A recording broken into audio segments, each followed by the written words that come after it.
Hello student, पिछले video में हमने जाना था कि व्हाट इज़ मैनेजमेंट, मैनेजमेंट क्या है। इस वीडियो में हम जानेंगे कि इम्पोर्टेंस ऑफ मैनेजमेंट। तो जैसा कि मैनेजमेंट की डेफिनेशन से ही पता चल जाता है कि मैनेजमेंट की ज़रूरत क्यों होता है, तो वैसे हम लोग यहाँ पे देखेंगे कि इम्पोर्टेंस ऑफ मैनेजमेंट एक्चुअल में है क्या और क्यों इसका ज़रूरत पड़ता है और कैसा ज़रूरत पड़ता है, इससे हमें क्या बेनिफिट होता है। ये सारी चीज़ें हमें इंपॉर्टेंस ऑफ मैनेजमेंट में पता चल जाएगी।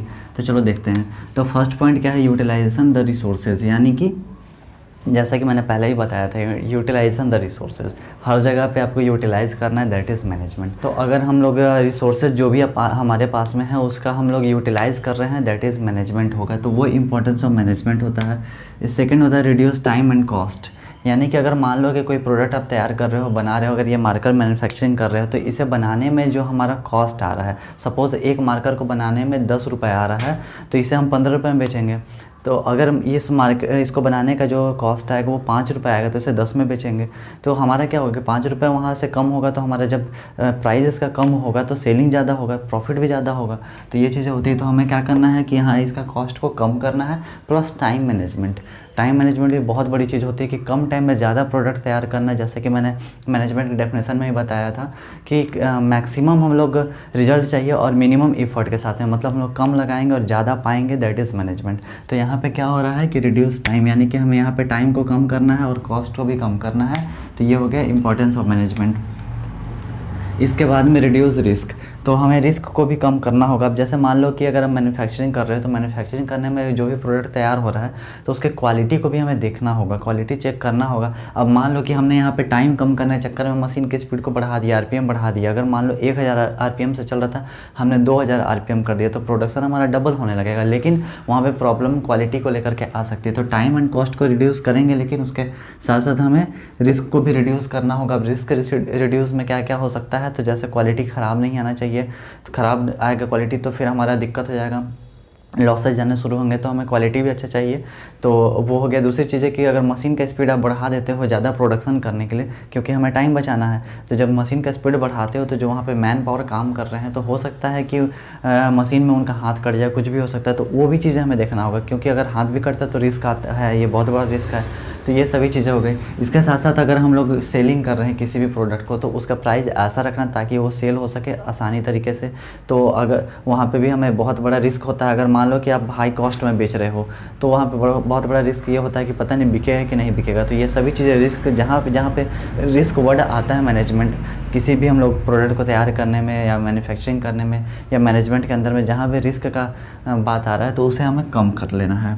नेक्स्ट है रिड्यूस वेस्टेज एंड रिसोर्सेज। तो जैसा कि मैंने अभी बताया कि हमें प्रोडक्शन तैयार कर रहे हैं, तो प्रोडक्शन करने के बाद में जो क्वालिटी चेक करेंगे तो वहाँ पे हमारा जो क्वालिटी होगा उसमें वेस्ट कम जाना चाहिए, है ना, वेस्टेज ऑफ रिसोर्सेज। तो हमारा जो मशीन है, मशीन भी ख़राब नहीं होना चाहिए, मशीन भी अच्छा चलना चाहिए, तो किसी तरीके का वेस्टेज नहीं आना चाहिए, तो उसे भी हम कम करते हैं। तो अगर ये कम करने की अगर आप प्रोसेस कर रहे हो तो यही मैनेजमेंट है। इसके बाद में है to perform all task in system way.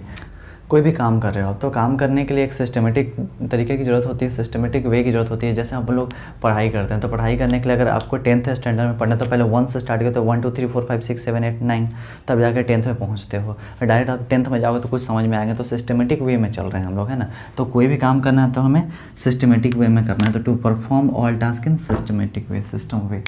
Okay, ये हो गया आपका importance of management. Importance of management में एक और चीज़ें हम देखेंगे। यहाँ पे मैंने एक डायग्राम बनाया हुआ है।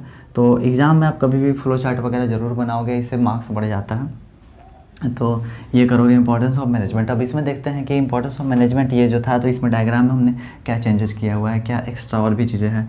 तो यहाँ पे था यूटिलाइजेशन द रिसोर्सेज। तो हमें क्या करना है, यूटिलाइज़ करना है रिसोर्सेज को। तो अगर हम लोग यूटिलाइज करेंगे रिसोर्सेज को तो उससे हमारा क्या होगा, इफ़िशियंसी जो है वो इम्प्रूव होगा, है ना। इफ़िशियंसी, काम करने की जो हमारी कैपेसिटी है वो इम्प्रूव होगी। इसके साथ साथ क्या होगा कि हेल्प्स इन अचीविंग ग्रुप गोल। और जब हम यूटिलाइज करेंगे रिसोर्सेज का, तो जो हमारा ग्रुप का गोल है, यानी कि ग्रुप का गोल मतलब क्या होता है कि अगर मान लो कि एक मैन्युफैक्चरिंग कंपनी है, ये मार्कर बनानी, तो उसमें जितने लोग हैं वो इसी को बनाने के लिए काम कर रहे हैं ना। कोई मशीन पे है, कोई लेन पे है, कोई क्वालिटी चेक कर रहा है, कोई मैनेजमेंट कर रहा है, कोई सेल कर रहा है, लेकिन सब कोई मिल करके एक ही काम कर रहे हैं कि इसे सेल करना है ना, इसे सेल करना है और उस कंपनी को आगे तक ले जाना है। तो ये ग्रुप गोल हो गया। तो अचीविंग ग्रुप गोल, तो यूटिलाइजेशन द रिसोर्सेज में हमें ये दो चीज़ें हमें देखने के लिए मिल जाता है। इसके साथ साथ फिर हम लोग देखते हैं कि क्रिएट डायनेमिक ऑर्गेनाइजेशन। अगर हम यहाँ पे टाइम और कॉस्ट को रिड्यूस करते हैं, रिस्क को कम करते हैं, reduce wastage end of resources करते हैं, यानी कि वेस्ट को हम लोग कम करते हैं, रिस्क कम करते हैं, टाइम कॉस्ट को रिड्यूस कर लेते हैं, तो यहाँ पे हमारा जो ऑर्गेनाइजेशन है वो बहुत ही अच्छा सा ऑर्गेनाइजेशन क्रिएट हो जा रहा है, डायनेमिक ऑर्गेनाइजेशन क्रिएट हो रहा है।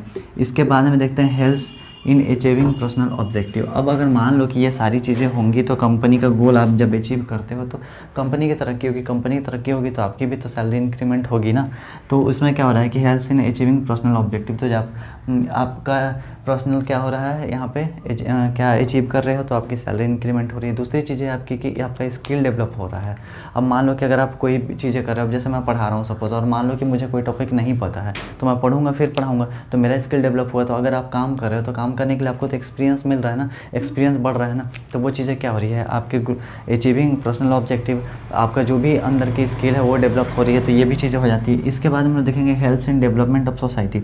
अब अगर मान लो कि ये सारी चीज़ें आप करते हो, अगर किसी भी तरीके से आप मैनेजमेंट का प्रोसेस कर लेते हो तो आसपास के एरिया में जो भी लोग रह रहे हैं या फिर जो आपकी सोसाइटी है तो उसमें क्या हो रहा है, इम्प्रूवमेंट आता है। तो helps in development of society, तो वहाँ पर आपका डेवलपमेंट हो गया। अब जैसे मान लो कि कंपनी में आप काम कर रहे हो तो कंपनी में ये सारी चीज़ें आपने किया तो कंपनी डेवलप करेगी। ऑब्वियसली बात है कि कंपनी डेवलप करेगी, तो कंपनी डेवलप करेगी तो क्या हो रहा है, यानी कि दैट मीन्स कि आपका जो सोसाइटी है वो डेवलप हो रहा है। यही है इंपॉर्टेंस ऑफ मैनेजमेंट। तो यानी कि इंपॉर्टेंस ऑफ मैनेजमेंट में ओवरऑल अगर हम लोग बात करें तो क्या पढ़ना है, तो यानी कि जो हम लोग हमारे पास में रिसोर्सेज हैं, ठीक है, उस रिसोर्सेज को हम लोग को यूटिलाइज़ करना है। सिंपल सी बात है। कैसे करना है यूटिलाइज़, तो उसमें हमें रिस्क कम होना चाहिए, टाइम कॉस्ट जो है वो कम होना चाहिए, वेस्टेज कम होना चाहिए। ये सारी चीज़ें करेंगे देन हमारा जो यूटिलाइज़ हो जाएगा, यूटिलाइजेशन द रिसोर्सेज हो जाएगा, वही हमारा मैनेजमेंट है और वही हमारा इंपॉर्टेंस ऑफ मैनेजमेंट है। ओके, तो एग्ज़ाम में अगर आपका इंपॉर्टेंस ऑफ मैनेजमेंट आता है तो आप ये दोनों बना दोगे, अच्छे मार्क्स मिल जाएंगे। ठीक है, ऐसा करके इसके बाद में आप इसमें डिटेल में लिख सकते हो। ऐसा नहीं है कि मैंने इतना बताया तो बस इतना ही आप बना करके चले आओगे, बोलोगे मार्क्स कम मिल गया। तो यूटिलाइजेशन द रिसोर्सेज में क्या होगा कि अब इसके बारे में आप लिखोगे कि कैसे आप यूटिलाइज़ करेंगे। रिड्यूस टाइम कॉस्ट, कैसे टाइम और कॉस्ट, किस चीज़ का टाइम एंड कॉस्ट, जैसा मैंने बताया अभी कि मैन्युफैक्चरिंग कर रहे हैं तो मशीन का हमारा जो स्पीड है उसको बढ़ा दे रहे हैं तो हमारा टाइम बच जा रहा है, मैन्युफैक्चरिंग ज़्यादा हो जा रहा है, प्लस कम टाइम में ज़्यादा प्रोडक्ट तैयार होगा तो हमारा कॉस्ट भी तो बचेगा। तो वो चीज़ें होगी। तो ये सारी चीज़ें आप थ्योरी में यहाँ पे मेंशन करोगे। रिड्यूस रिस्क, कैसे रिस्क आप कम करे हो, कहाँ कहाँ पर रिस्क आपका हो रहा है, सेलिंग से लेकर के मैन्युफैक्चरिंग से लेकर के, तो सभी चीज़ें जैसा मैंने बताया तो वो सभी को थ्योरी में आप लिखोगे। ये आपका बेसिक सा पॉइंट है, मेन पॉइंट है, और इस पर आप थ्योरी बना करके लिख दोगे तो आपका मार्क्स मिल जाता है। तो अब नेक्स्ट टॉपिक हमारा है फंक्शन ऑफ मैनेजमेंट। तो फंक्शन ऑफ मैनेजमेंट क्या होता है, तो जैसा कि अभी मैंने बताया हुआ था कि मैनेजमेंट क्या होता है, तो अब मैनेजमेंट के आगे हम लोग पढ़ रहे हैं कि फंक्शन ऑफ मैनेजमेंट क्या होता है। तो फंक्शन ऑफ मैनेजमेंट सबसे पहला हमारा होता है प्लानिंग। जैसे कि मैंने डेफिनेशन में बताया था कि management is the process of planning. तो प्लानिंग था, ठीक है। उसके बाद क्या था, ऑर्गेनाइजिंग था। तो ऑर्गेनाइजिंग करते हैं, स्टाफिंग करते हैं हम लोग, डायरेक्शन देते हैं, कंट्रोलिंग करते हैं और देन फिर प्लानिंग।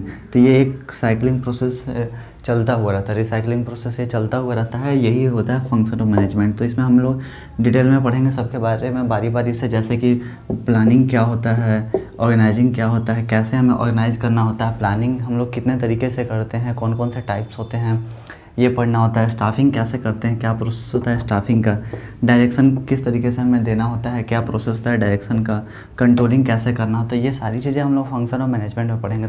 तो नेक्स्ट लेक्चर में हम लोग स्टार्ट करेंगे प्लानिंग, फिर उसके बाद ऑर्गेनाइजिंग, फिर स्टाफिंग, डायरेक्शन और कंट्रोलिंग। सबका पर्टिकुलर मैं वीडियो अपलोड करते जाऊँगा बारी बारी से, तो ऐसा दिक्कत नहीं होगा आप लोगों को स्टडी करने में। तो आई होप कि जितने भी डाउट होंगे अभी तक फंक्शन ऑफ मैनेजमेंट को लेकर के या फिर इंपॉर्टेंस ऑफ मैनेजमेंट को लेकर के, तो वो डाउट आपके क्लियर हो चुके होंगे। तो मिलते हैं हम लोग अगली वीडियो में। Thanks for watching this video.